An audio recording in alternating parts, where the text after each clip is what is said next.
கார்த்திக், நான் டிசிஎஸ்ல இருந்து வெளியே வந்துட்டேன். என்ன? 7 வருடமா வேலை பார்த்த கம்பெனி தானே அது? ஆமா. மீட்டிங் ரூமுக்கு கூப்பிட்டு ஃபியூச்சர் டெக்கு அடாப்ட் ஆகல, ஏஐ, டிஜிட்டல் எவல்யூஷன் தெரியாதுன்னு சொல்லிட்டு ரிலீஸ் பண்ணிட்டாங்க. அதுக்கப்புறம் என்ன பண்ண? வீட்டுக்கு போனப்போ என் மனைவி கேட்டா, இப்ப நம்ம ஃபியூச்சர் என்ன? என்கிட்ட பதில் இல்ல. அந்த நாள் தான் புரிந்தது, job security temporary.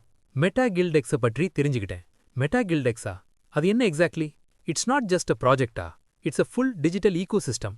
Crypto, NFT marketplace, metaverse platform, community development model, future economy architecture. MGX coin கான்செப்டை புரிஞ்சுக்கிட்டேன்.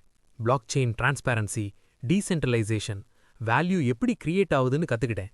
Crypto is not just money, it's digital power. அது லாங் டேர்ம் ஃபியூச்சர் மாதிரி இருக்கே. எக்ஸாக்ட்லி. என்எஃப்டி மார்க்கெட் பிளேஸ் மூலம் digital ownership என்னன்னு புரிஞ்சுக்கிட்டேன். Creators, gamers, investors physical world இல்லாமலேயே digital assets மூலம் வேல்யூ உருவாக்குறாங்க. அப்படின்னா ஃபியூச்சர் அசெட்ஸ் டிஜிட்டலா தான் இருக்கும். ஆல்ரெடி ஆரம்பிச்சிருச்சுடா. மெட்டா கில்டெக்ஸின் மெட்டாவர்ஸ் கான்செப்ட் தான் நெக்ஸ்ட் லெவல். வர்ச்சுவல் வேர்ல்ட்ல digital identity, virtual business spaces, online events, gaming economy, real world ஆப்பர்ச்சுனிட்டிஸை வர்ச்சுவல் ஸ்பேஸ்ல உருவாக்குற பிளாட்ஃபார்ம். அதுவே நெக்ஸ்ட் இன்டர்நெட் ஃபேஸ் போல இருக்கே. எக்ஸாக்ட்லி. Web3 evolution. ஆனா பிக்கஸ்ட் ஸ்ட்ரென்த் என்ன தெரியுமா? Community development. ஒருத்தரா க்ரோ ஆகுறதில்ல, ஒரு ஈகோசிஸ்டமா grow ஆகுறோம். Support, team collaboration, knowledge sharing, digital community தான் ரியல் கேபிட்டல். இப்போ எப்படி ஃபீல் பண்ற? ஜாப் போனது ஃபெயிலியர் இல்லடா, அது ரீடைரக்ஷன்.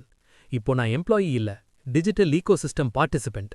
கிரிப்டோ, என்எஃப்டி ஜெனரேஷன், ஃபியூச்சருக்கு ரெடி. நானும் ஜாயின் ஆகணும் போல இருக்கு. Future wait பண்ணாதடா.